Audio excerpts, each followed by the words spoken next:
welcome to today's video. Today I just wanted to share with you how I made this card. It's blank inside so I can do whatever it is I would like with it. It's actually going to my pen pal, so I'm not going to fill it out inside, and I'm not sure if I'm going to put anything inside or not, like as far as decoration. But I thought it was kind of a neat idea. I got the idea and I was kind of brainstorming, and I thought this was kind of a neat inspiration because I have a bunch of pressed flowers that I pressed back in the spring. These were lilacs, and I had a bunch of these pressed into a book, and I had no idea what I was going to do with them, but I really like to press flowers, and then I just keep them in books. So I decided that it would be kind of neat to start making cards with the pressed plants because I think they look really neat. And I mean, I could have just done this on plain white cardstock and it would have looked really cute, but I kind of wanted to pep it up. So if you want to see how I put this card together, keep on watching.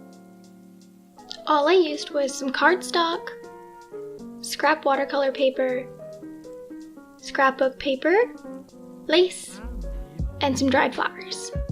So first off, I cut my card down to size. I think it was about 4 by 5.5. It was just what fit in my envelopes. And then I hand tore up some old watercolor paper that I wanted to use up. I always keep scraps of things, and I just tore it with my fingers into a rough rectangle shape. And then I actually used that Elmer's glue that I have. I've had that glue stick for almost 2 years, and I don't use it often enough. I've started using it more, but it still is perfectly sticky and it works absolutely amazing.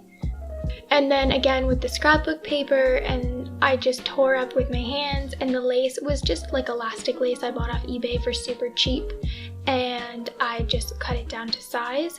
As you can kind of see here, I'm just sort of laying everything on top to try and make sure I can visualize what it's going to look like at the very end, because I don't want to just go in blind and glue everything down and end up not liking it. So I usually try to set it up so I get a rough idea of how it's going to look.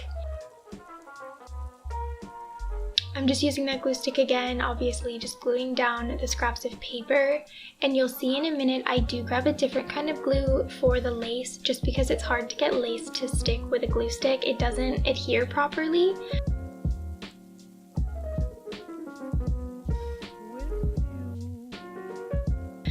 So I'm actually using, I believe it's called Fabri-Tac. I think I show you guys.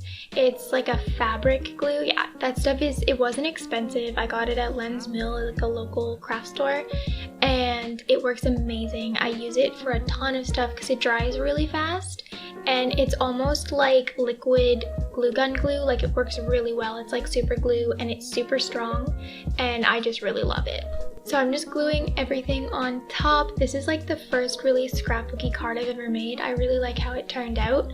I actually recently got a pen pal. A friend of mine wanted to start sending letters back and forth, so I thought that would be super fun. And so this was my first reply letter, and I wanted to make something really cute for her. And now that glue, it doesn't hurt you or anything, but it is super sticky, so I try not to get it on my hands. So I was just using my scissors to push the lace into the glue, and I didn't perfectly glue down all the edges because I wanted it to have sort of a rustic feel. So you'll see some of the lace has corners that lift up. I did that on purpose. I'm not just really bad at glue. And then the other thing that's great about this glue is I can use it on dried flowers. Now I cannot remember, I'm trying to see it but my computer's kind of skipping. I cannot remember if I showed you the hairspray or not. I may end up showing you that somewhere in this clip near the end. But what I actually do with the hairspray is I spray the dried flowers before I glue them on, and it just gives them a little bit more life, and it holds them, kind of binds them together. And then after everything's dry, I actually spray them again just to make sure that the flowers aren't going to fall apart. So that is the finished flower card. It's really simple, really easy, and I hope you enjoyed. Thanks for watching. Bye!